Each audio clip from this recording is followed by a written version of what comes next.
अच्छा ठीक है, जो सबसे पहला क्वेश्चन है असाइनमेंट का, that question is a charge q is placed at each of the opposite corners of a square. हमें एक स्क्वायर दिया हुआ है और इस स्क्वायर के ऑपोजिट कॉर्नर्स के ऊपर एक चार्ज कैपिटल Q हमने प्लेस किया. This is capital Q and this is also capital Q. ठीक है.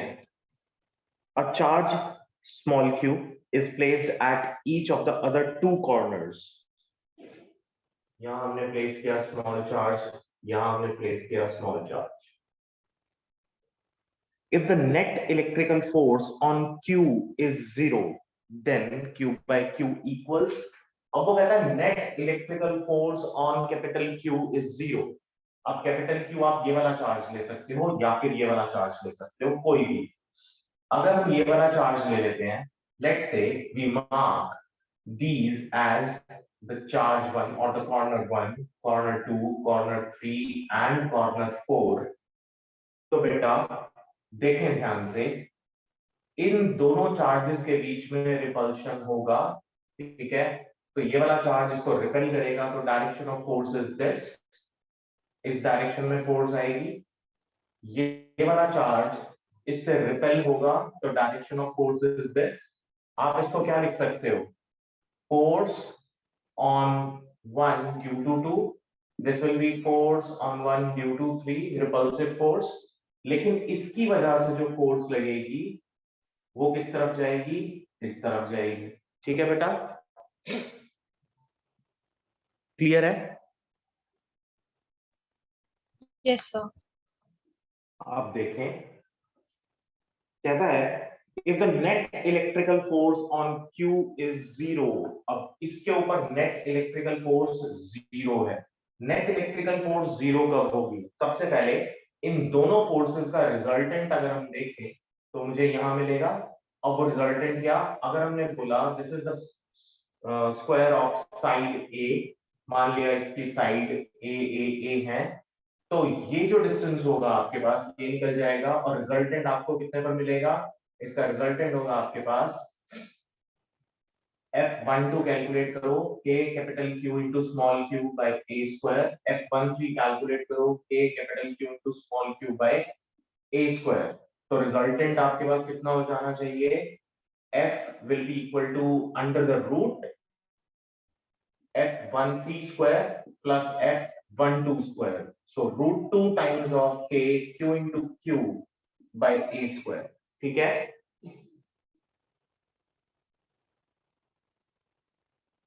ठीक है बेटा.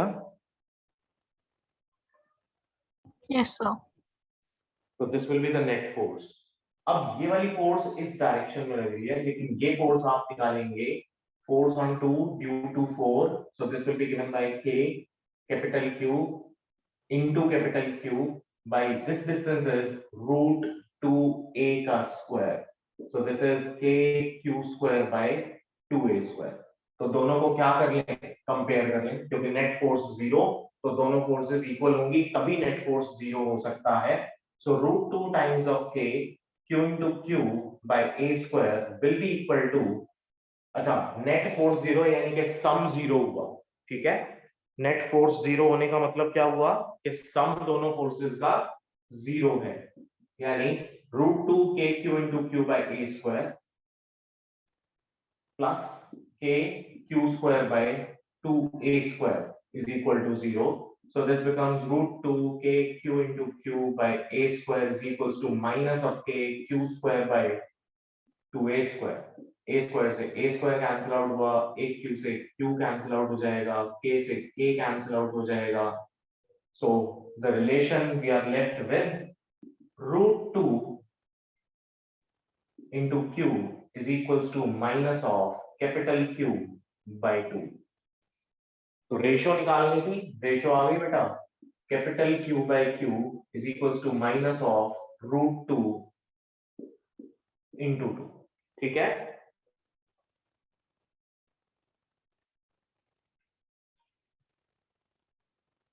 सर एक बार फिर से एक्सप्लेन कर दो. देखो आज हमने जो क्वेश्चंस डिस्कस किए थे वहां पर हमने जो सिमेट्रीज ली थी, ये उससे सिमेट्री कुछ वैसी ही है, बट पूछ कुछ और रहा है आपसे। सेंटर पर नहीं पूछ रहा, वो ये कह रहा है कि इस वाले चार्ज के ऊपर बता दो कि Q और Q की रेशियो क्या होगी अगर नेट फोर्स इस चार्ज पर 0 लगे तो देखो बेटा, इन दोनों के बीच में रिपल्सिव फोर्स होगी, डायरेक्शन ये बाहर की तरफ जाएगी ना, F12 हमने कैलकुलेट करा कितना, Q into K by A square, ठीक है। Yes, sir. अब हमने इन दोनों के बीच में फोर्स कैलकुलेट करी, रिपल्सिव फोर्स। हम नेट फोर्स देखते हैं इस Q के ऊपर, आप इधर भी देख सकते थे, क्योंकि उसने ये नहीं बोला कि कौन से, उसने बोला सिर्फ कैपिटल Q पे बता दो, तो जितना यहां होगा उतना यहां पर होगा। तो हमने इन दोनों के बीच में निकाला, again a repulsive force, F13 is equals to K capital Q into small q by A square, ठीक है इतनी बात। Yes, sir.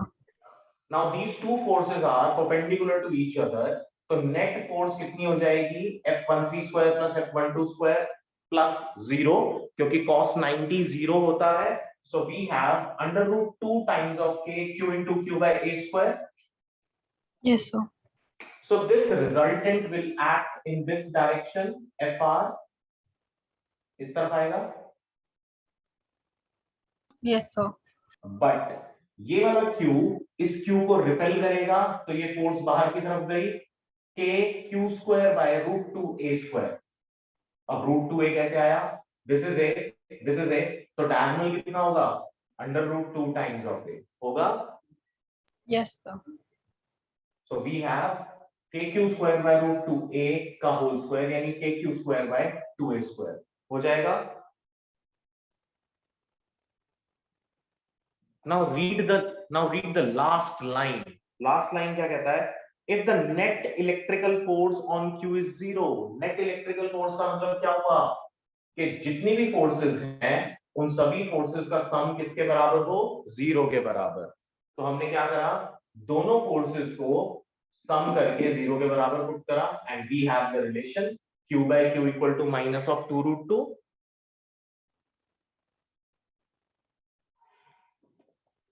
Yes, sir. So option A is correct, ठीक है।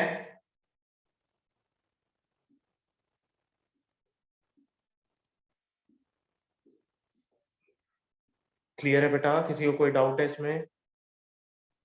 No, sir. एंजिला क्लियर है?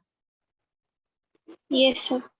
ये वाला हुआ था क्वेश्चन, Yes, sir. Clear है. ठीक है। अब आ जाओ सेकंड क्वेश्चन पे। सेकंड क्वेश्चन कहता है, let rho r is equal to q by pi r4 into r be the density distribution for a solid sphere of radius r। यानी ये हमें क्या दिया हुआ है, आज ही हमने बात की थी, डेंसिटी क्या होता है, चार्ज पर यूनिट वॉल्यूम, है ना। तो ये हमें चार्ज पर यूनिट वॉल्यूम दे रखा है, ठीक है। तो डेंसिटी दे रखी है of distribution of a certain charge on a solid sphere of radius r, and total charge is q on the sphere.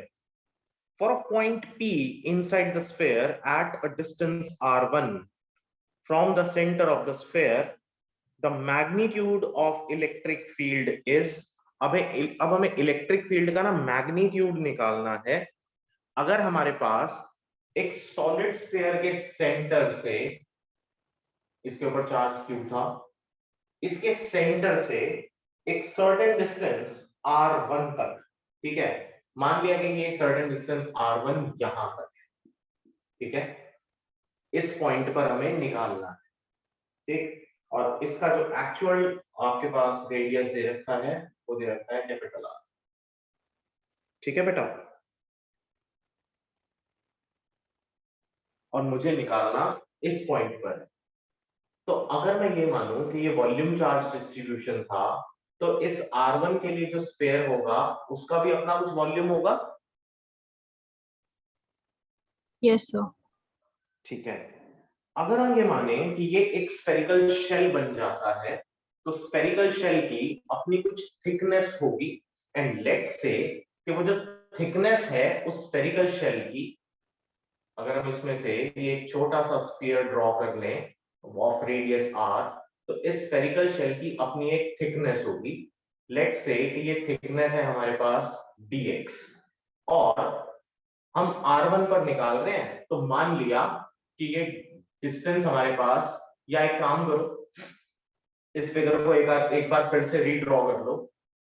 ये आपके पास स्फीयर था, आप निकालना चाह रहे हो r1 पोजीशन पे, तो मैं यहाँ पर क्या करूं, एक स्मॉल सैंपल कंसीडर कर लो, एक बहुत ही छोटा सा सैंपल जो कि एक हॉलो स्फेरिकल शेल हो। तो r1 तक ऐसे ऐसे बहुत सारे हॉलो स्फेरिकल शेल हो सकते हैं, हो सकते हैं।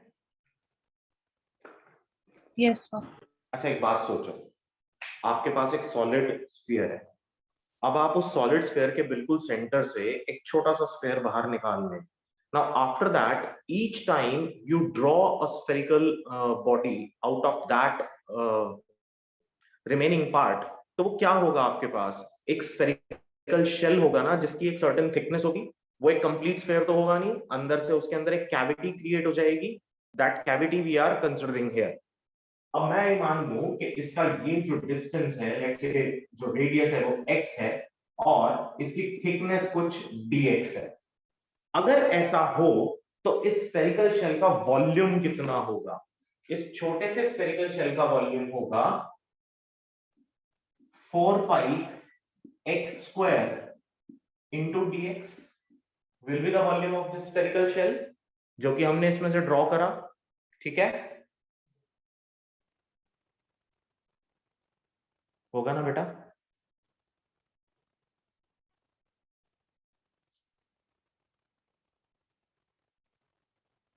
बोलो, कोई डाउट है इसमें? फिर से बोले, फिर से स्टार्ट करें इसको। तो फिर से करा दो। है बेटा? तो फिर से करा दो ये। हाँ, फिर से देखो, प्रॉब्लम क्या है? प्रॉब्लम है कि उसने बोला कि हमारे पास एक स्फेरिकल शेल है, और उस स्फेरिकल शेल का एक सॉलिड स्फीयर है, इनफैक्ट उस सॉलिड स्फीयर की जो डेंसिटी दे रखी है मुझे, वो ये दे रखी है, और इस सॉलिड स्फीयर के ऊपर चार्ज कितना है? Q। तो ये डेंसिटी दे रखी है, यानी कि वॉल्यूम चार्ज डेंसिटी है, यानी चार्ज उसके वॉल्यूम पर डिस्ट्रीब्यूट है। ठीक है, अगर मैं ये मान लूं बिल्कुल सेंटर से एक छोटी सी कैविटी रिमूव हुई, ठीक है, तो उसके बाद अगर आप सेंटर से एक डिस्टेंस x तक एक हॉलो स्फेरिकल शेल रिमूव करोगे, अब इसके बाद आप कैविटी, छोटी कैविटी के पास जितनी भी आप बॉडीज इसमें से रिमूव करोगे, वो क्या होंगे? स्फेरिकल शेल्स होंगे। ठीक है, वो सॉलिड स्फीयर्स नहीं होंगे, है ना? Yes, sir. Yes sir. मान लिया कि इस स्फेरिकल शेल की कुछ थिकनेस थी, and that thickness is dx, तो इसका वॉल्यूम कितना होगा? अब इधर चार्ज क्यों है, तो इधर भी तो कुछ चार्ज होना चाहिए ना, चार्ज वेरी कर जाएगा। ठीक है बेटा, जितने आप स्फेरिकल शेल्स इसके अंदर से ड्रॉ करोगे, हर स्फेरिकल शेल का चार्ज डिफरेंट होगा ना, क्योंकि वॉल्यूम चेंज हो गया, बट डेंसिटी तो सेम होगी। डेंसिटी क्या होती है? चार्ज पर यूनिट वॉल्यूम, यही होता है ना। अगर वॉल्यूम वेरी करेगा तो चार्ज भी तो वेरी करेगा ना।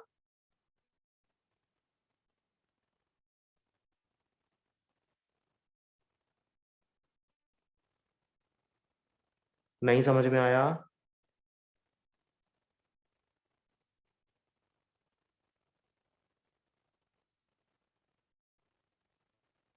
आगे sir. अच्छा देखो, एक काम करो, एक बलून के अंदर आपने बलून डाला, फिर उसके अंदर एक और बलून डाला, फिर और डाला, और ऐसे करते करते करते आपने बहुत सारे बलून्स एक दूसरे के अंदर डाल दिए। ठीक है, अब आपने उसको क्या करा? उसके अंदर एयर फिल अप करी, and ultimately you will feel कि अब वो बलून के एक सॉलिड रबर बॉल बन गया। लेकिन अगर आप उसमें से एक बलून निकाल लो बाहर, तो अंदर एक कैविटी क्रिएट हो गई ना, हो जाएगी एक कैविटी क्रिएट, Yes, sir. और उस बलून का अपना एक थिकनेस होगा, तो उसका जो वॉल्यूम होगा वो कितना होगा? सेंटर से लेके उसका डिस्टेंस यानी कि रेडियस इनटू इट्स थिकनेस, यही वॉल्यूम होना चाहिए।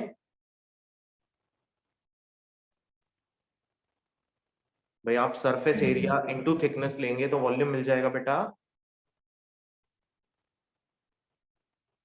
Yes, sir. Yes sir. अच्छा, एक और एग्जांपल ले सकते हैं, ठीक है। अच्छा, आपके पास मान लिया कि आपने ऑरेंज को पील ऑफ करके रखा, ठीक है।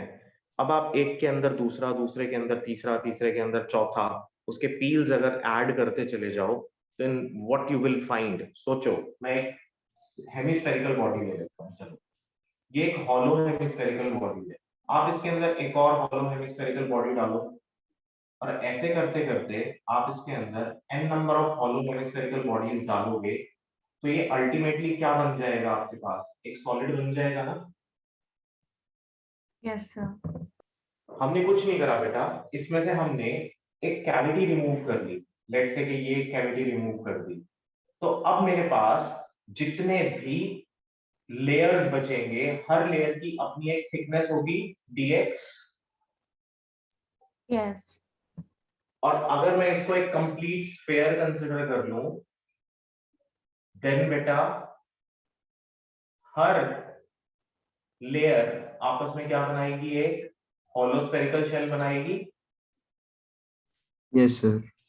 अब इस बिल्कुल सेंटर वाले होलोस्फेरिकल शेल की अगर हम बात करें, तो इस होलोस्फेरिकल शेल का, इस होलोस्फेरिकल शेल का अगर रेडियस x है, तो वॉल्यूम कितना होगा, वॉल्यूम होगा 4 pi x square into its thickness dx। ये सरफेस एरिया हो गया into thickness, so this will be the volume dv, होगा ना। Yes, sir. Then what will be the charge on this sphere, अंदर वाले के ऊपर। dq is equals to density into dv। Density उसने हमें दे रखा है q upon pi r to the power 4 into r into dv। अब dv को मैं क्या लिख सकता हूं, 4 पाई x स्क्वायर dx लिख सकते हैं। Yes, sir. Yes sir. तो यहां तक ये चार्ज आ गया, इतनी बात तो क्लियर है ना कि चार्ज कैसे निकलेगा। हाँ सर। Yes, sir. ठीक है। अब लेकिन बेटा यहां पर जो डेंसिटी होनी चाहिए वो r तक की ना होके कितने तक की होनी चाहिए, x तक होनी चाहिए। क्योंकि डेंसिटी यहां पर r डिपेंडेंट थी, लेकिन हमारा r क्या है, x है, तो मैं इसको x लिख सकता हूं।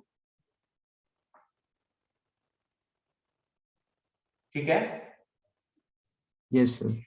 ये तो बेटा एक तरीके से आपका फंक्शन है ना। आप पॉलिनोमियल्स लिखते थे तो कैसे लिखते थे, px is equals to ax square plus bx plus c, ऐसे करके ना।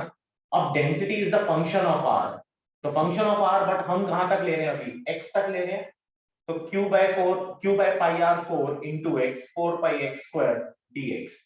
तो dq मेरे पास आ जाएगा q upon pi r to the power 4, 4 pi x cube dx आ गया।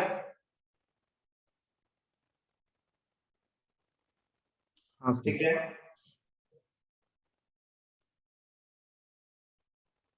यही चार्ज होगा ना बेटा। Yes, sir. Yes sir. अब टोटल चार्ज निकालने के लिए आपको इसको क्या करना पड़ेगा, इंटीग्रेट करना पड़ेगा।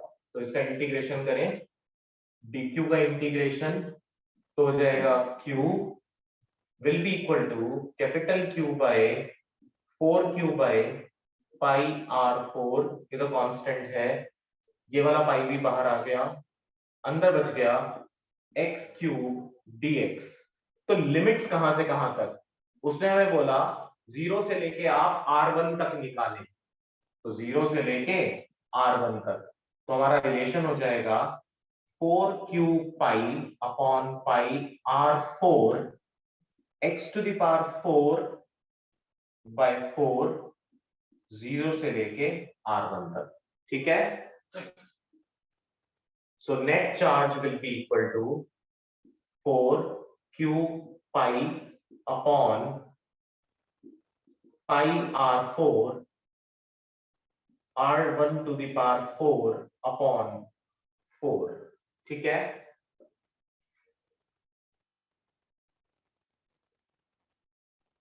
हो गया। हाँ सर। Yes, sir. अच्छा जी, अब हमें निकालनी क्या थी, इलेक्ट्रिक फील्ड। इलेक्ट्रिक फील्ड क्या होती है, K Q by R square. Distance कहां से कहां तक था, R1 तक था, तो K Q bye R1 square. इस क्यू की वैल्यू यहाँ पुट करें और आंसर निकाल लें। तो 4 से 4 कैंसिल आउट हो गया, पाई से पाई कैंसिल आउट हो गया, तो Q अपॉन R की पावर 4 इंटू R1 की पावर 4 बाय R1 स्क्वायर। तो R1 स्क्वायर से कैंसिल आउट हो गए, R1 स्क्वायर बच जाएगा। ठीक है, यस सर। ठीक है, तो आंसर आ जाएगा हमारे पास। अच्छा, के भी तो है साथ में, के को भी यूज करो। तो K Q by R4 into R1 square. So option number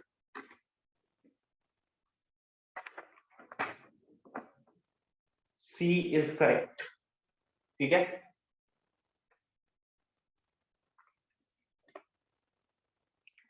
okay sir.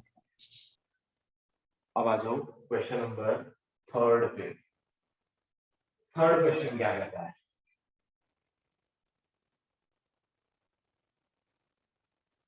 अच्छा थर्ड क्वेश्चन बहुत फेमस क्वेश्चन है। इस क्वेश्चन को थोड़ा सा ध्यान से देखेंगे, ऑलरेडी हम लोग ऐसे वाले क्वेश्चन एक दो बार पहले डिस्कस कर चुके हैं। लेट्स से कि यहाँ आपके पास पॉजिटिव चार्जेस हैं और यहाँ नीचे वाली प्लेट पे नेगेटिव चार्जेस। तो फील्ड कहां से कहां तक आएगी, पॉजिटिव टू नेगेटिव। वो ये कहता है कि इस फील्ड का जो मैग्नीट्यूड है दैट इज 10⁻⁴ न्यूटन पर कूलम, और हमने यहां से एक इलेक्ट्रॉन को रिलीज करा। जब हमने रिलीज करा तो उसकी इनिशियल वेलोसिटी कितनी होनी चाहिए, 0। जब आपने इलेक्ट्रॉन को रिलीज करा तो इलेक्ट्रॉन नेगेटिवली चार्ज्ड है, तो it will move towards the positive charge, यानी it will move towards the positive plate. वो पूछता है आपसे the velocity of the electron when it reaches the plate B. तो ये जो दो प्लेट्स हैं, इन दोनों प्लेट के बीच का जो डिस्टेंस है वो 2 सेंटीमीटर्स है। तो सिंपल सा concept, v square minus u square is equal to 2as। Distance कितना था, 2 सेंटीमीटर। तो 2 into a into 2/100, initial velocity 0, तो v स्क्वायर। अब एक्सेलरेशन कैसे निकालेंगे, याद रखें चार्ज पार्टिकल है तो QE is equal to ma, तो this will be QE by m, यानी Q है आपके पास 1.6 इंटू 10⁻⁻19, E है आपके पास 10⁻⁴, दिस इज 9.1 इंटू 10⁻31। तो v स्क्वायर कैलकुलेट हो जाएगा, यानी v is equal to under the root 2 into 1.6 into 10⁻⁻19 plus 31 plus 4 upon 9.1। ठीक, और साथ ही साथ बेटा इंटू 2/100 सॉल्व हो जाएगा। Yes, sir. तो ऑप्शन ए आंसर आएगा आपके पास 0.84 इंटू 10⁻⁷ मीटर पर सेकेंड। तो कॉन्सेप्ट क्या लगा इसके अंदर, कॉन्सेप्ट सिर्फ इतना लगा बेटा, ज्यादा कुछ नहीं, कि इलेक्ट्रॉन जब यहां से रिलीज होगा and it will reach around this plate, तो उसने डिस्प्लेसमेंट की 2 सेंटीमीटर्स और आपने एक्सेलरेशन निकालनी है। मेन कॉन्सेप्ट सिर्फ एक्सेलरेशन निकालने का। एक्सेलरेशन निकला q इक्वल टू ma, और यहां से यहां तक जाएगा तो v square minus u square equal to 2as, यानी इक्वेशंस ऑफ मोशन। बट यहाँ एक्सेलरेशन निकालेंगे आप क्योंकि अंडर ग्रेविटी ना मूव करके under the action of field move कर रहा है। ठीक है,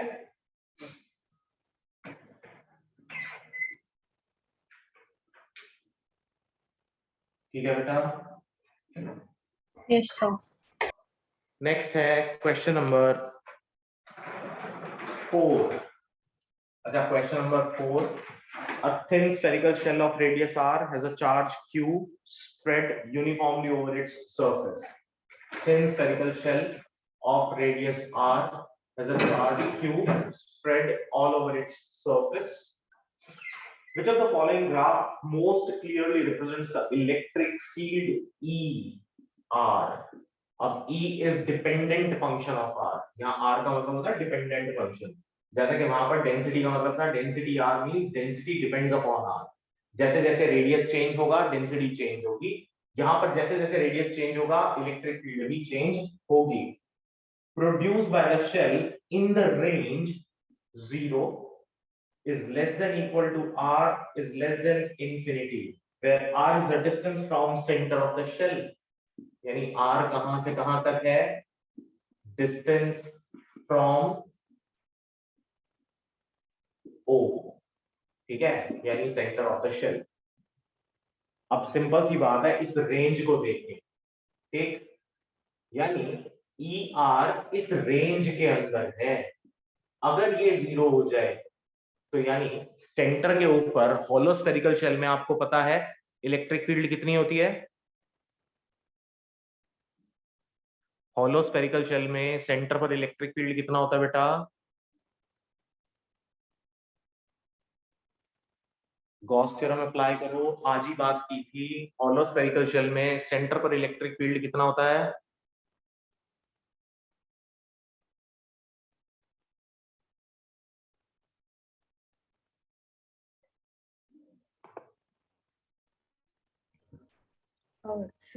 Zero. 0. होलो स्फेरिकल शेल में सेंटर पर इलेक्ट्रिक फील्ड कितना होता है? 0. और जब हम लोग R पर पहुंचते हैं तो इलेक्ट्रिक फील्ड मैक्सिमाइज हो जाता है और जब हम बाहर जाते हैं तो इलेक्ट्रिक फील्ड बढ़ जाता है. यानी हमें इन तीनों पॉइंट्स के बारे में बात करनी थी. तो ग्राफ कौन सा करेक्टली रिप्रेजेंट करेगा इस केस में? ग्राफ फर्स्ट R पर maximum and after that it will go like this. This is R. ये इलेक्ट्रिक फील्ड होगी. ठीक है.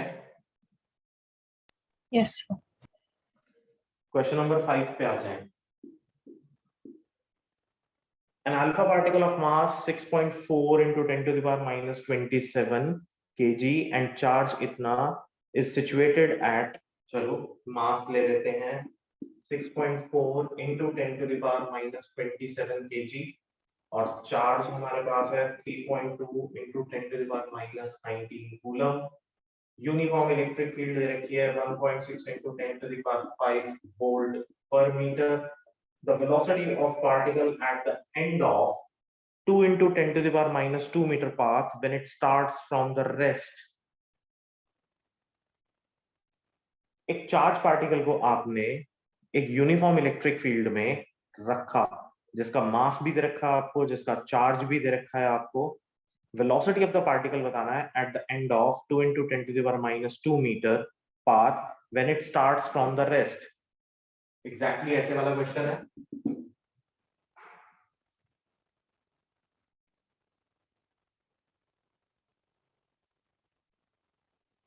बेटा क्वेश्चन नंबर 3 और question number 5 same type of questions हैं. Yes, sir. कर लेंगे solve. Yes, sir. Again the concept remains the same. V square minus U square is equal to 2as.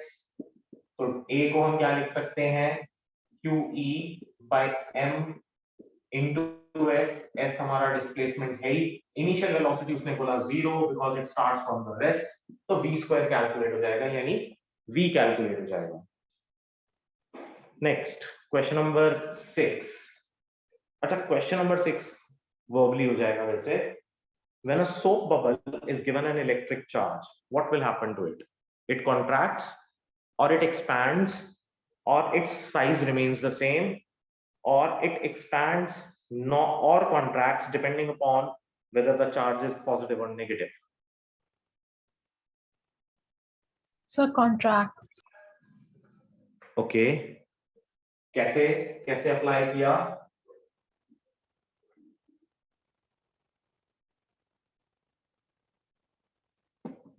Guess किया है. हाँ बताओ. अच्छा गैस किया. ओके. अच्छा देखो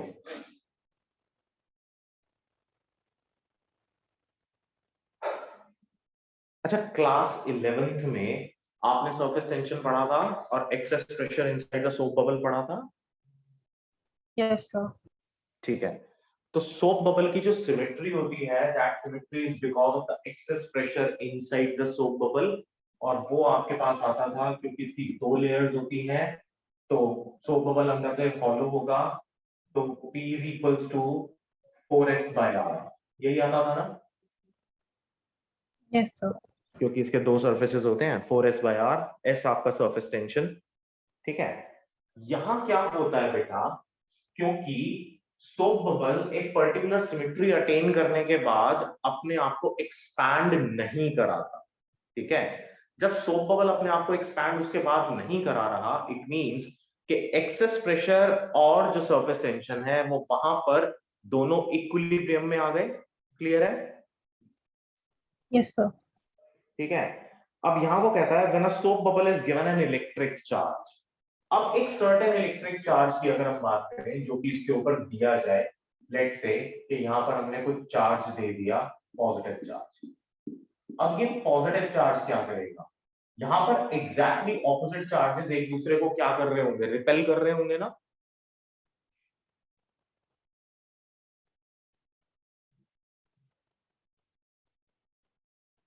चार्जेस के बीच में अगर सेंटर पर फोर्स देखें तो वो सभी फोर्सेस कैसी होंगी, रिपल्सिव फोर्सेस होंगी ना बेटा। Yes, sir. बाहर की तरफ लगने वाली फोर्सेस होंगी ना, Yes, sir. सेंटर से सभी फोर्सेस को अगर आप ऑब्जर्व करोगे, क्योंकि आपकी जो एक्सेस प्रेशर इनसाइड था वो तो सरफेस टेंशन से नेग्लेक्ट वो कैंसिल आउट हो गया, तो जो फोर्सेस अब आपके पास बची वो सारी की सारी फोर्सेस कैसी हैं, repulsive forces, and they are moving outwards, तो they will what will they do, they will change the Increase. volume of, they will try to increase the surface area of the soap bubble and hence it expands। ठीक है, Yes, sir. तो answer होगा it expands। ठीक है, Angela clear है बेटा? Yes, sir. Nakul, Yes, sir. नमन clear है?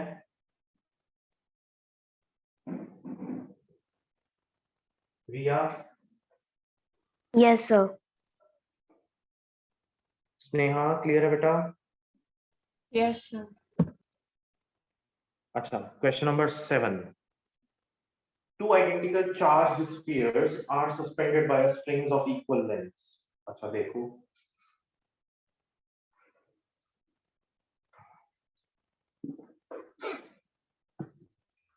two identical charged spheres are suspended by strings of equal length. The strings makes an angle of 30 degrees with each other। The strings make an angle of 30 degrees with each other। ठीक है, और दो identical charge spheres हैं और इनकी length भी बराबर है, ये भी q, ये भी q। When suspended in a liquid of density 0.8 gram per centimeter cube, the angle remains the same if density of the material of the sphere is, अब इन spheres की density कितनी है, let's say मैं इसको sigma मान लूं and is equal to 1.6 gram per centimeter cube। The dielectric constant of the liquid is, कैसे निकालेंगे dielectric constant liquid का, क्या कॉन्सेप्ट होना चाहिए?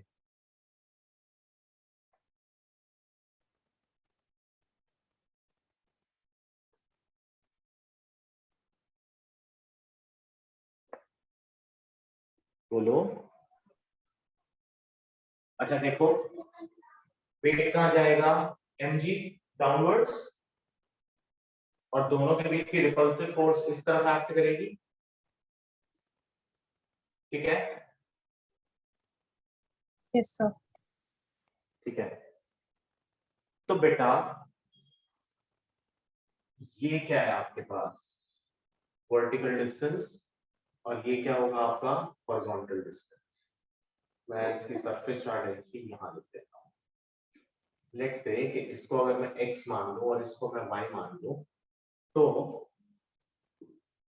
सिग्मा मुझे दिया हुआ था 1.6 ग्राम पर सेंटीमीटर, ठीक है। अच्छा, फोर्स एक मुझे इस तरफ दे रखी है और वर्टिकली डाउनवर्ड्स मेरे पास होगा इसका वेट। तो अब मुझे निकालना है डाइलेक्ट्रिक कांस्टेंट। मैं कैसे निकालूं डाइलेक्ट्रिक कांस्टेंट? सबसे पहली बात, आप फोर्स को अगर लिखना चाहेंगे तो फोर्स को क्या लिखेंगे?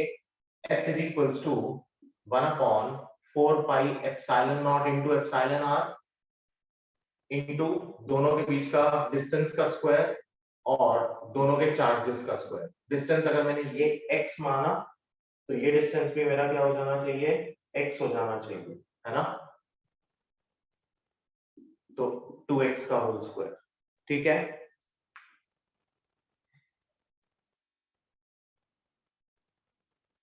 सर एक बार लास्ट स्टेप फिर से एक्सप्लेन करता हूँ। अच्छा बेटा, दोनों के बीच का फोर्स क्या होता है? दोनों के बीच फोर्स होती है, जनरल फॉर्मूला फोर्स का F is equals to K Q1 Q2 by R square होता है ना। दोनों के बीच का डिस्टेंस अगर मैं यहाँ सेंटर से x मान रहा हूँ तो ये भी Yes, x sir. होगा, तो टोटल डिस्टेंस 2x हो गया और Yes, दोनों sir. चार्जेस सेम है। K को मैंने 1/4 pi epsilon naught रख दिया, लेकिन ये किसी और मीडियम में है तो यहाँ epsilon naught से मल्टीप्लाई करेंगे इसको, Yes, sir. ठीक है ना? कर सकते हैं ना ऐसा? Yes, sir. ठीक है। तो ये हमारे पास सेकंड केस में जो फोर्स थी विद डाइलेक्ट्रिक, ठीक है, विद डाइलेक्ट्रिक ये थी। इनिशियल केस के अंदर हम अगर यहाँ पर फोर्स पर यूनिट लेंथ देखते तो हमारे पास फोर्स पर यूनिट लेंथ कितनी, या हम फोर्स देखते तो वो कितनी होती? इनिशियल केस में फोर्स होती मेरे पास k q square bye 2x का होल स्क्वायर, इतनी होती ना। ये 1 थी, ये मेरा सेकंड केस में था, ठीक है। Yes, sir. ठीक है। अच्छा एक बात बताओ, इसकी डेंसिटी, इसको मास तो हमें पता नहीं है लेकिन डेंसिटी दे रखी है, तो mg को मैं क्या लिख सकता हूँ? mg को हम लिख सकते हैं डेंसिटी इंटू वॉल्यूम इंटू जी, लिख सकते हैं ना? इसमें तो कोई दिक्कत नहीं है ना? No, sir. तो जो आपकी फोर्स पर यूनिट लेंथ है बेटा, पहले वाले केस में, केस वन में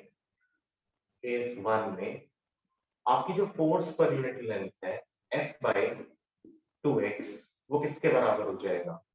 V rho G upon the vertical length. ये आपका फर्स्ट केस बना, और केस 2 में ये हो जाना चाहिए आपके पास, इसको हम क्या लिख सकते हैं? बाकी सब कुछ तो एज इट इज था, अपॉन एप्सिलॉन r। एफ के को मैं क्या लिख सकता हूँ? एफ अपॉन एप्सिलॉन r, सिर्फ इतना ही लिख सकते हैं ना?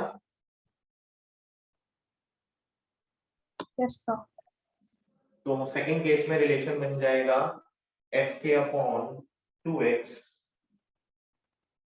Is equal to v rho g minus of v sigma g upon y as it is.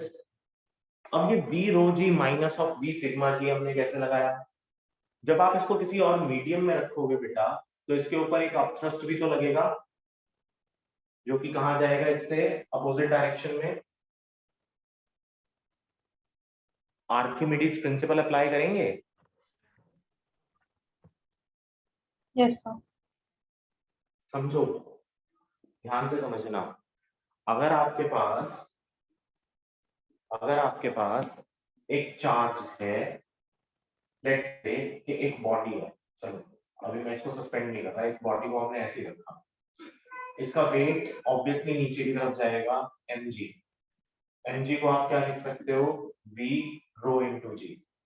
अब आप इसको किसी और मीडियम में डाल दो, जब आप इसको किसी और मीडियम में डालोगे तो ऑब्वियसली ये v रो जी तो नीचे की तरफ रहेगा, लेकिन ऊपर की तरफ एक अपथ्रस्ट लगेगा। That upthrust will be equal to the weight of the liquid displaced by the body, और weight of the liquid displaced by the body मतलब v इंटू सिग्मा जी, यही होगा, volume into sigma into g, वो m dash होता है ना। Yes, sir. ठीक है, तो हमने यहाँ पर क्या करा, इन दोनों को कंपेयर करा, तो नेट फोर्स मेरे पास, नेट फोर्स mg फोर्स मेरे पास यहाँ पर कितना आ गया, v rho g minus of v sigma g. Now this is my second equation. अब इन दोनों को अगर हम लोग कंपेयर कर दें आपस में या डिवाइड कर दें आपस में, तो k आ जाएगा, इसको आप f अपॉन k लिख सकते हो ना। Yes, sir. ठीक है, तो k की वैल्यू आपके पास आ जाएगी यहां से, तो k की वैल्यू होनी चाहिए आपके पास, सारी की सारी वैल्यूज डालने के बाद 2 आएगा बेटा आंसर। ठीक है, जब आप इसको सॉल्व करोगे तो this will be f by 2x, चलो डिवाइड करके देख लेते हैं, f by 2x upon f k को क्या लिख सकते हैं, f by k upon 2x,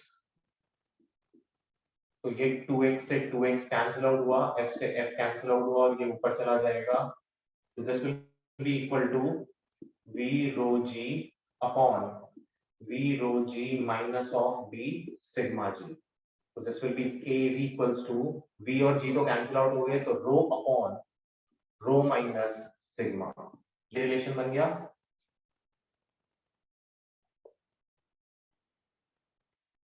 Yes, ठीक है, sir. तो सब कुछ आपको दे रखा है, इसको सॉल्व कर लें। ठीक है बेटा,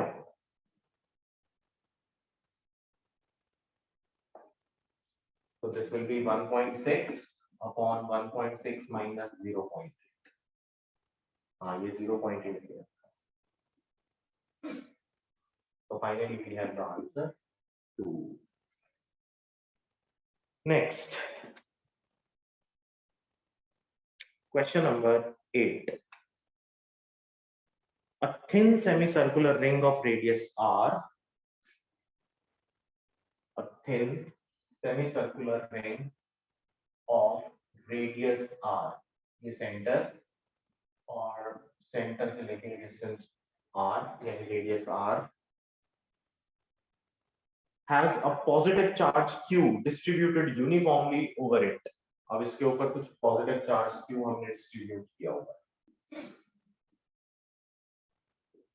positive charge q distributed over it uniformly।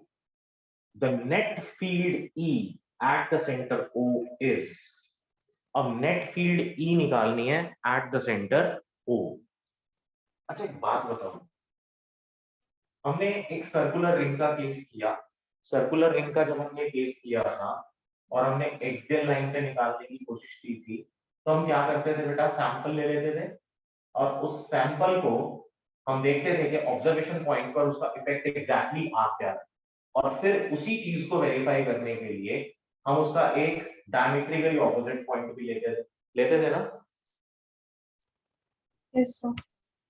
अब की बार हमारे पास प्रॉब्लम क्या है, हमारे पास प्रॉब्लम ये है कि हमें एक्सियल लाइन का नाम निकाल के सेंटर पर फाइंड आउट करना है, तो अभी भी जो कॉन्सेप्ट रहेगा वो सेम ही रहेगा। तो मान ले कि ये मेरा वर्टिकल एक्सिस था और लेट से ये यहाँ पर मैं एक स्मॉल सैंपल कंसीडर कर लूं, and this small sample possess some small charge dq, और ये यहाँ पर एक सर्टेन एंगल थीटा पर पड़ा हुआ है। ठीक है, तो इसका इफेक्ट अगर मुझे O पर देखना होगा तो इलेक्ट्रिक फील्ड की डायरेक्शन यही होगी, सीधी सीधी इसी तरफ आएगी इलेक्ट्रिक फील्ड, आएगी ना। Yes, sir. अब जब हम इसको रिजॉल्व करेंगे बेटा, तो ये मेरे पास बनेगा एंगल के सामने वाली, this is DE sin theta and this will be DE cos theta, ये बनना चाहिए। Yes. यही बनना चाहिए ना, Yes, sir. तो गलत है।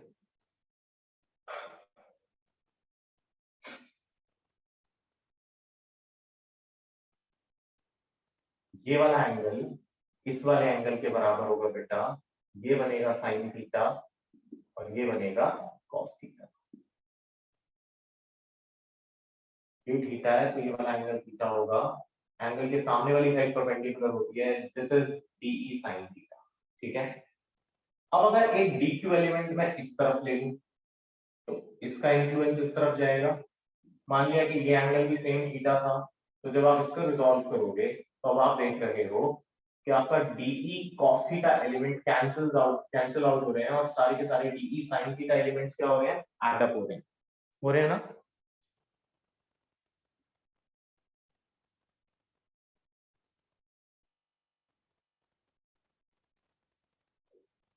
बेटा ये एंगल थीटा है अगर, तो ये वाला एंगल सामने वाला एंगल थीटा बनेगा ना। Yes, sir. तो ये साइन थीटा कंपोनेंट होगा, ये कॉस थीटा कंपोनेंट होगा। सिमिलरली ये कॉस थीटा कंपोनेंट, ये साइन थीटा कंपोनेंट, तो cos theta components cancelled out हो गए। तो टोटल इलेक्ट्रिक फील्ड आपको किससे मिलेगी, डीई साइन थीटा कंपोनेंट पे मिलेगी। ठीक है, यस सर। अब अगर ये मेरा वाई एक्सिस था ओरिजिन से, तो हमें फील्ड किस डायरेक्शन में मिल रही है, वाई एक्सिस पर ही मिल रही है ना, but in a negative direction.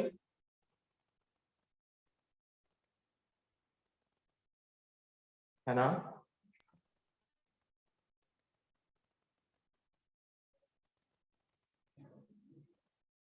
ये क्वाड्रेंट, ये ओरिजिन, ये प्लस एक्स तो डायरेक्शन आई कैप, ये माइनस एक्स तो डायरेक्शन इस तरफ आई कैप हुई, तो इस आई कैप को आप नेगेटिव आई कैप कह सकते हो। ये जे कैप पॉजिटिव होगा तो ये माइनस ऑफ जे कैप होगा ना। Yes, sir. तो आपको इलेक्ट्रिक फील्ड नीचे की तरफ मिल रही है, माइनस ऑफ जे कैप की तरफ। ये वाई एक्सिस है ना, यस सर। ये जे कैप है ना, ये वाई एक्सिस है, तो अब ये नीचे क्या मिलेगा, माइनस ऑफ जे कैप। आप इसको इंटीग्रेट कर लो, डीई की वैल्यू क्या होगी आपके पास, के डी क्यू, डिस्टेंस क्या है आपके पास आर स्क्वायर, ये तो चेंज होगा नहीं। ठीक है, sine theta into minus of J cap, integrate कर लें इसको। ठीक है,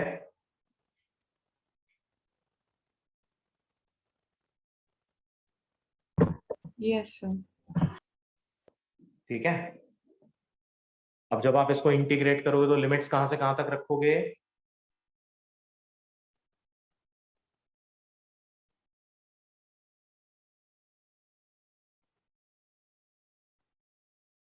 कहां से 0 कहां to तक रखोगे, pi by 2 r square. कहां से कहां तक।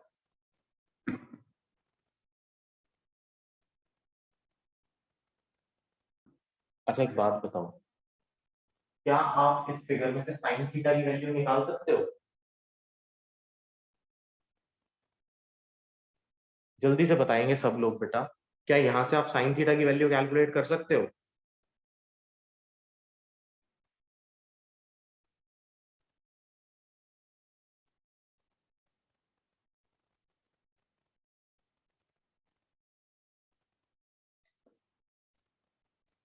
नहीं ना,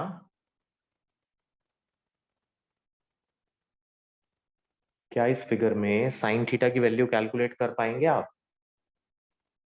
No, sir. अगर एक राइट एंगल ट्रायंगल होता तो आसान होता ना साइन थीटा की वैल्यू कैलकुलेट करना, तब आप परपेंडिकुलर अपॉन हाइपोटेन्यूज करके वैल्यू निकाल सकते थे, बट यहाँ तो ऐसा कुछ है ही नहीं, फिर क्या करोगे।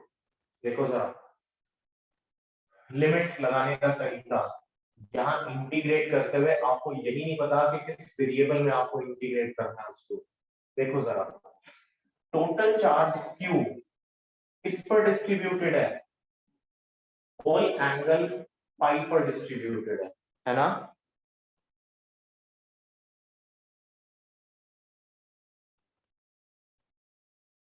अगर यहाँ एंगल 0 डिग्री है बेटा, तो इस तरफ एंगल कितना होगा, पाई होगा ना, 180 डिग्रीज होगा ना। Yes, sir. टोटल चार्ज कितने पर डिस्ट्रीब्यूटेड है, पाई पर डिस्ट्रीब्यूटेड है। ठीक है, तो Q upon pi will be equal to 1 radian, ये पाई रेडियंस होते हैं। तो आपको कितने पे निकाला आपने, एक स्मॉल सैंपल पर निकालना है। ये स्मॉल सैंपल यहाँ कितना एंगल बनाएगा, डी थीटा एंगल बना रहा है। तो आप इसको डी थीटा से मल्टीप्लाई करें तो इसको कितने पर करेंगे, डी क्यू पे। तो आपको पता लग गया यहाँ से कि डी क्यू की वैल्यू कितनी हो जाएगी, डी क्यू की वैल्यू होगी आपके पास d theta into pi upon q. ठीक है बेटा,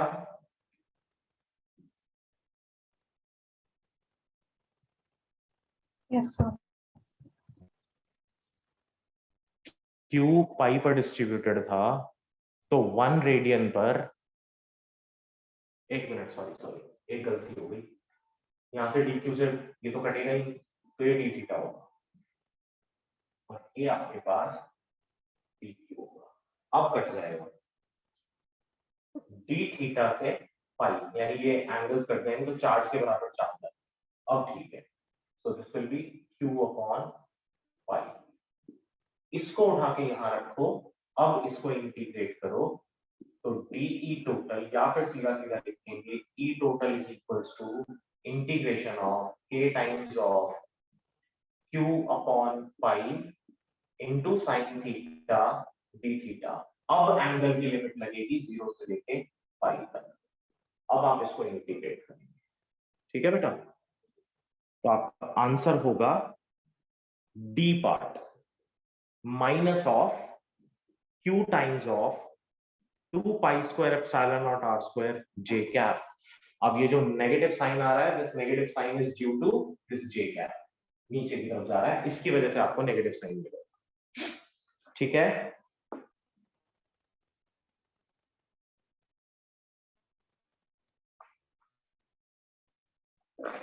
Yes, sir. Question number 9, two positive ions each carrying a charge q are separated by a certain distance d। अब दो चार्जेस हैं separated by a distance d, these are the two charges separated by a distance d। if F is the force of repulsion between the ions, the number of electrons missing from each ion will be, अब हमें number of electrons निकालने हैं missing from each ion। कैसे निकालेंगे,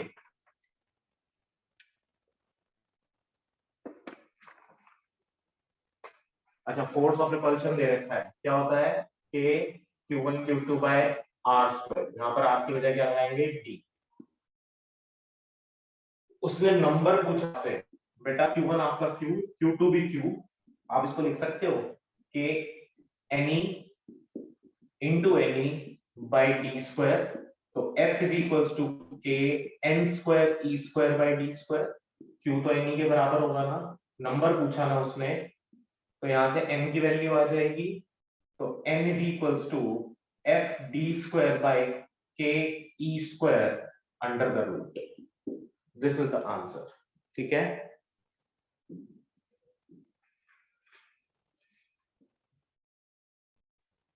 आप k को क्या लिख सकते हो, 1/4 पाई एप्सिलॉन नॉट, तो ऊपर आ जाएगा f 4 pi epsilon naught d square by e square under root. ठीक है बेटा, Yes, sir. so C is your answer। next आ जाओ 10th पे, question number 10, an electron initially at rest falls a distance of 1.5 centimeter in uniform electric field of magnitude इतना। Again सीधी सी बात है, एक electron है जो कि फॉल कर रहा है, तो अब ये अगर आपका electron and it is falling in this direction, तो there must be some positive sign here, और यहाँ क्या होना चाहिए, नेगेटिव होना चाहिए, तभी वो इसके तरफ मूव करेगा। ठीक है, तो वो कह रहा है कि इलेक्ट्रिक फील्ड का मैग्नीट्यूड आपको दे रखा है, डिस्टेंस आपको 1.5 दे रखा है। अगेन सेम केस, तो उसने पूछा टाइम टेकन बाय, अब टाइम निकालने के लिए क्या करोगे, y is equals to half at square. General formula क्या होगा, y is equals to ut plus half at square. अब वो it is falling from the rest, तो y is equals to half at square. a को क्या लिख सकते हैं, qe by m into t square. तो आप इस इक्वेशन के अंदर वैल्यू डालें और आंसर निकाल लें. तो this will be 2y upon qe by m under the root is equal to t. सब कुछ दे रखा है, वैल्यूज पुट करो, आंसर निकालो. ठीक है बेटा.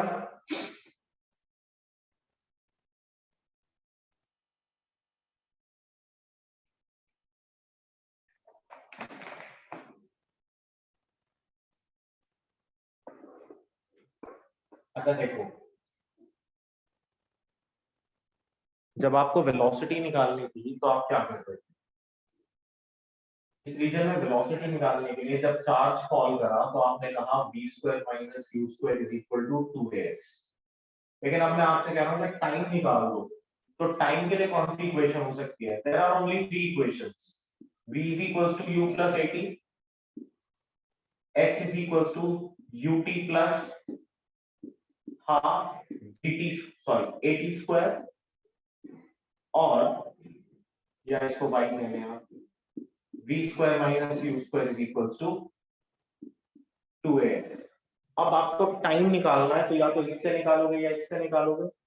बट बेटा आपके पास जो डिस्टेंस आपको दे रखा है, आपको ये पर्टिकुलर डिस्टेंस ट्रैवल करने में उसने कितना टाइम दिया वो निकालना है. तो आप क्या लगाएंगे, second equation. So y is equals to rest से वो फॉल कर रहा है, it's half of at square. तो 2y upon a is equal to t under the root, और a की वैल्यू आपको पता ही है, e by m. ठीक है, क्लियर है.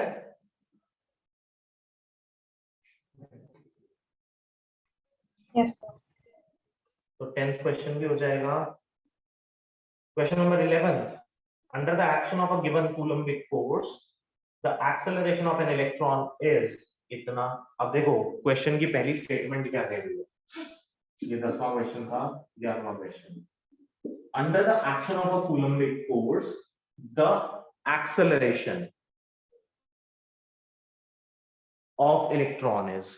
तो सीधी सी बात है, आपने k q1 q2 by r square को इक्वल कर देना है ma के. ठीक है. The time taken by the electron to then the magnitude of the acceleration of a proton under the action of same force is nearly.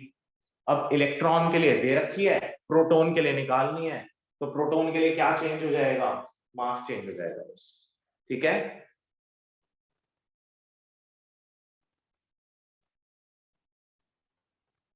Question number 11 कर लेंगे या पूरा सॉल्व करूं.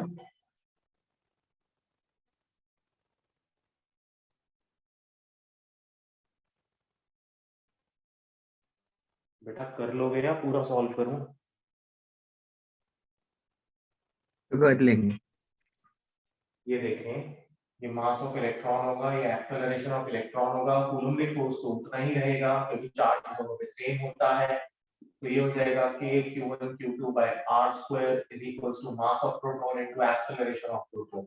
दोनों को डिवाइड कर दो तो mass of electron into acceleration of electron equal हो जाएगा mass of proton into acceleration of proton के. कैलकुलेट हो जाएगा यहाँ से.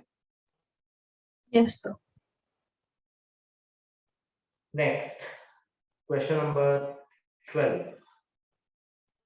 अच्छा, क्वेश्चन नंबर 12 बड़ा सही क्वेश्चन है, और आप देख पा रहे होंगे इसके नीचे कैप्शन में लिखा है IS 2010. ध्यान से देखना ये वाला क्वेश्चन. ठीक है, इससे भी आपका एक सर्टेन लॉजिक बनेगा. ठीक है, वो लॉजिक क्या है देखना ध्यान से. वो कहता है two charges MQ and NQ where M by N is minus 3 by 5 are placed at two different points. अब ये दो डिफरेंट पॉइंट्स हैं जहां पर दो चार्जेस पड़े हैं MQ और NQ. लेकिन इंपॉर्टेंट बात ये, M by N आपको minus 3 by 5 दिया होगा. ठीक है, M और N की रेशियो दे रखी है minus 3 by 5. if the electric field at the point of charge mq is E, यहां पर इलेक्ट्रिक फील्ड है E, तो हमें इलेक्ट्रिक फील्ड यहां पर निकालनी है, ठीक है। अच्छा एक काम करते हैं, चलो एक बात बताओ, अगर मैं mq को टेस्ट चार्ज मानूं तो इलेक्ट्रिक फील्ड एट mq को मैंने टेस्ट चार्ज माना, तो फील्ड किसकी वजह से मिलेगी, mq की वजह से मिलेगी, तो ये हो जाएगा k times of mq by, let's say कि दोनों के बीच का डिस्टेंस है a स्क्वायर, ठीक है। इतनी बात क्लियर है?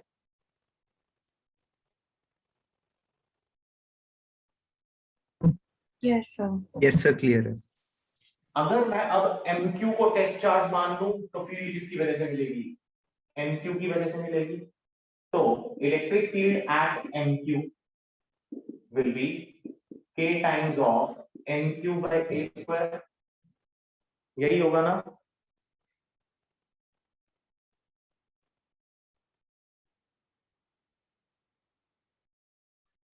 Yes, sir.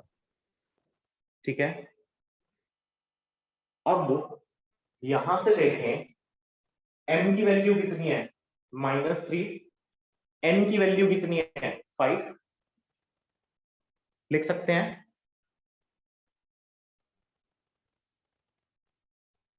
Yes, sir. Yes sir. लेकिन इलेक्ट्रिक फील्ड्स कैलकुलेट करते हुए हम कभी भी साइंस को कंसिडर नहीं करते, तो आपको यहाँ पर साइंस को कंसिडर नहीं करना है, मेन कॉन्सेप्ट यही अप्लाई करना है आपने, ठीक है। Okay sir.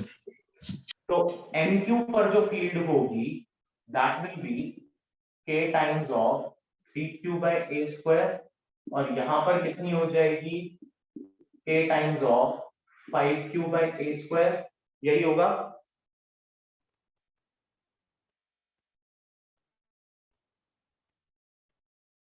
Yes, sir. ठीक है ना?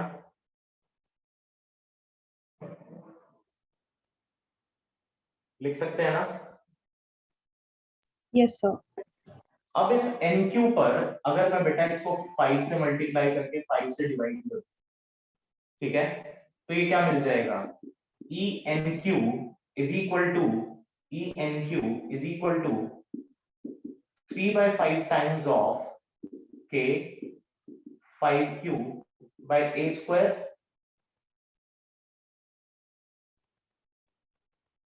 यही हुआ। Yes, sir. लेकिन क्वेश्चन की पहली लाइन में क्या कहा है उसने कि MQ पर जो फील्ड है वो कितनी है, E है, तो ENQ is equal to 3/5 times of E,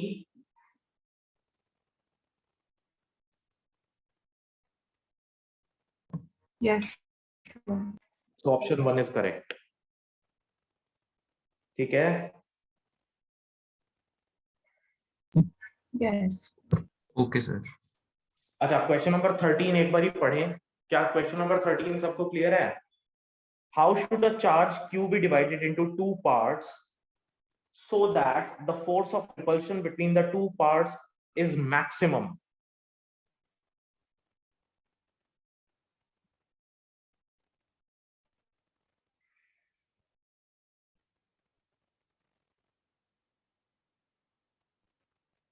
एक Q को हम किस तरह से डिवाइड करें out of the given options, जो 4 ऑप्शंस दे रखे हैं उनमें से बेस्ट सुटेबल ऑप्शन क्या है, so that force of repulsion between the two parts is maximum?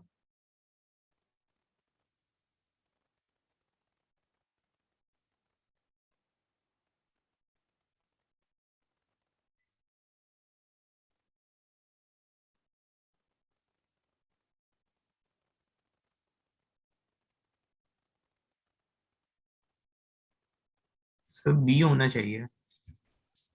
B, B कैसे होना चाहिए?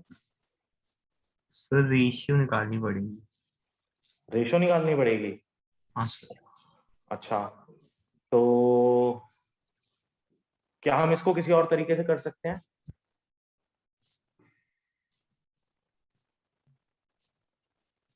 अच्छा ये बताओ, मैथ्स में मैक्सिमा मिनिमा कितने लोगों को आता है? मुझे आता है। मुझे भी आता है। सर मुझे आता है तो अप्लाई करो। देखो आपके पास दो चार्जेस हैं या एक चार्ज है, उस एक चार्ज को आपको दो पार्ट्स में डिवाइड करना है। लेट्स से कि आपके पास एक चार्ज है कैपिटल क्यू, ठीक है, आप इस कैपिटल क्यू चार्ज को दो पार्ट्स में डिवाइड करते हैं। एक तो हो गया क्यू, दूसरा हो गया क्यू माइनस क्यू, यही होगा। Yes sir. अगर हम कहें कि हमने दो चार्जेस को दो पार्ट्स में डिवाइड करा and we are basically trying to get the maximum repulsive force at a certain distance, ठीक है, तो मैक्सिमम रिपल्सिव फोर्स के लिए हमारे पास df by dq जीरो हो जाएगा।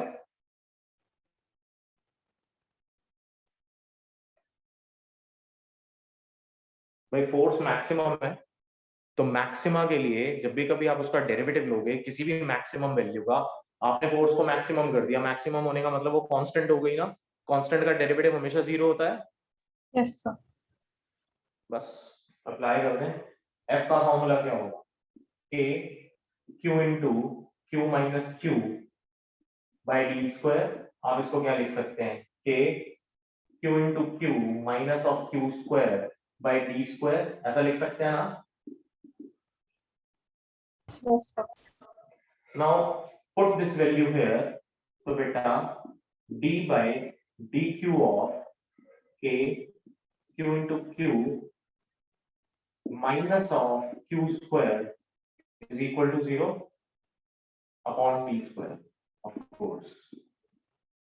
अभी d square और k उधर चले गए, खत्म हो गया। इसका डेरिवेटिव जब आप लोगे dq की टर्म्स में, then it will be q minus of 2 times of q is equal to 0. Yes sir. तो आ गया q is equal to q by 2।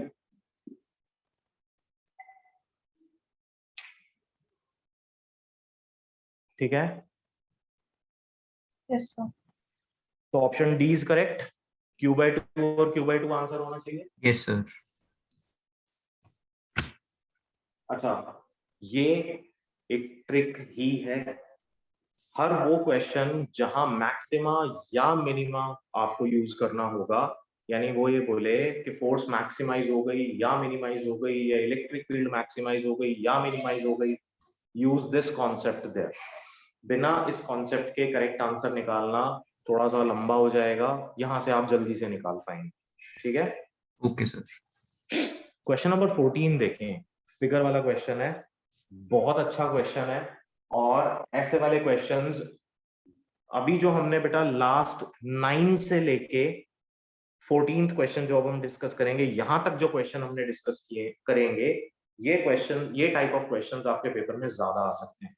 इससे पहले वाले जो क्वेश्चंस थे, चाहे वो एक सर्कुलर सेमी सर्कुलर रिंग वाला क्वेश्चन था या वो सेकंड क्वेश्चन जो हमने किया था डेंसिटी वाला, ऐसे वाले क्वेश्चन आपके पेपर में आने के चांसेस थोड़ा सा कम है, क्योंकि ये सब्जेक्टिव पेपर में ज्यादा आते हैं। ये जो क्वेश्चंस हैं ये ज्यादा आएंगे आपके ऑब्जेक्टिव पेपर के अंदर, ठीक है। तो इस तरह के क्वेश्चंस की प्रैक्टिस थोड़ी सी ज्यादा करें। अच्छा ये बताओ, इसका तो ये है हाँ बेटा, 14th का, तो 14th का तो ये है। 14th का ए है, कुछ और भी हो सकता है क्या? सी और डी अभी चेक करा। ए और D is the correct answer 14th के लिए।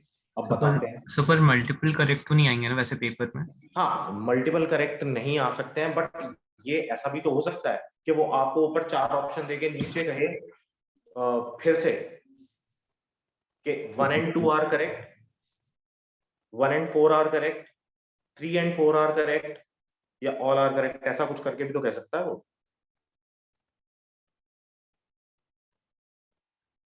हाँ सर। मतलब उसने फिगर बनाई, फिगर बनाने का 4 ऑप्शन दे दिया आपको, ये भी हो सकता है, ये भी हो सकता है, ये भी हो सकता है, ये भी हो सकता है। अब वो कहे कि कौन कौन से करेक्ट हैं, बताओ। 1 and 2 are correct, 2 and 3 are correct, 3 and 4 are correct, 4 and 1 are correct, या पांचवे में ऑल आर करेक्ट, तो फंस जाओगे ना क्वेश्चन के अंदर। अभी यहाँ कैसे समझना है इस क्वेश्चन को, ध्यान से देखें। जो पहले वाला चार्ज है, उस पहले वाले चार्ज के पास लाइंस की इंटेंसिटी और डेंसिटी ज्यादा है ना?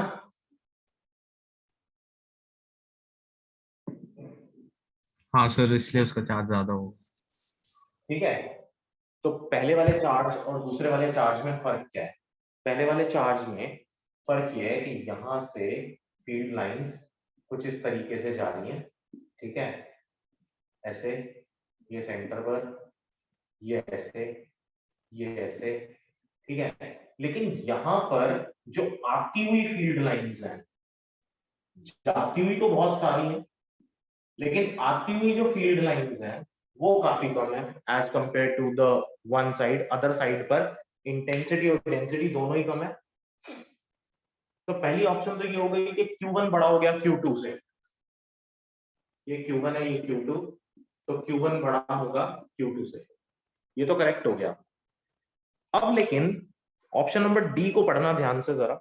डी कहता है at an infinite distance to the right of Q2 the electric field is 0। अब यहाँ पर ऑलरेडी आपको फील्ड लाइंस कम दिखाई दे रही है, कम दिखाई दे रही है, तो ऑब्वियसली यहाँ से किसी एक इनफाइनाइट डिस्टेंस के ऊपर इलेक्ट्रिक फील्ड लाइंस ऑलमोस्ट खत्म ही हो जाएंगी ना, यस सर। क्योंकि यहाँ पर फील्ड लाइंस आ कम रही हैं, एंटर कम कर रही हैं, सर यानी नेगेटिव चार्ज है सर Q2 में। हाँ, फील्ड लाइंस कम आ रही है ना, वापस ये Q2 नेगेटिव ही होगा। दैट इज व्हाई उसने पहले वाले केस के अंदर मैग्नीट्यूड यूज किया है, ठीक है ना? ओके। तो जो नंबर ऑफ फील्ड लाइंस यहाँ कम दिखाई दे रही हैं, तो these field lines basically suggest कि यहाँ से जाने वाली फील्ड यहाँ तक पहुंच ही नहीं रही है। तो अगर फील्ड लाइन किसी एक जगह पर नहीं पहुंच पा रही है, किसी एक रीजन में नहीं पहुंच पा रही है, तो इसका मतलब वहां पर इलेक्ट्रिक फील्ड तो जीरो होगी। तो उसकी वो सेकंड वाली जो फोर्थ वाली स्टेटमेंट है वो ठीक है।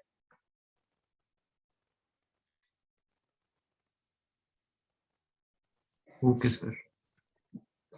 ठीक है बेटा,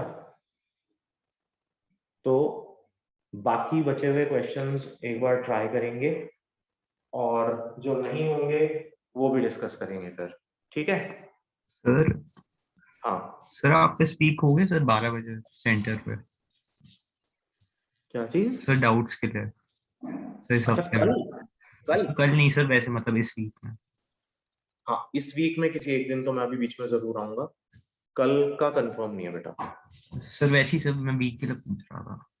मैं बता दूंगा, ओके सर, आप ग्रुप पे मैसेज डाल देना। मैं ग्रुप पे मैसेज डाल दूंगा, यस, ठीक है। तो मुझे एक क्वेश्चन पेपर भेज देना प्लीज, कौन से वाला बेटा? तो फुल सिलेबस का जो आप एमसीक्यू। अच्छा, फुल सिलेबस का, ठीक है, मैं अपने स्कूल वाला भेज देता हूँ अभी थोड़ी देर में, ठीक है। ठीक है बेटा, आज इतना ही रखते हैं, बाकी नहीं।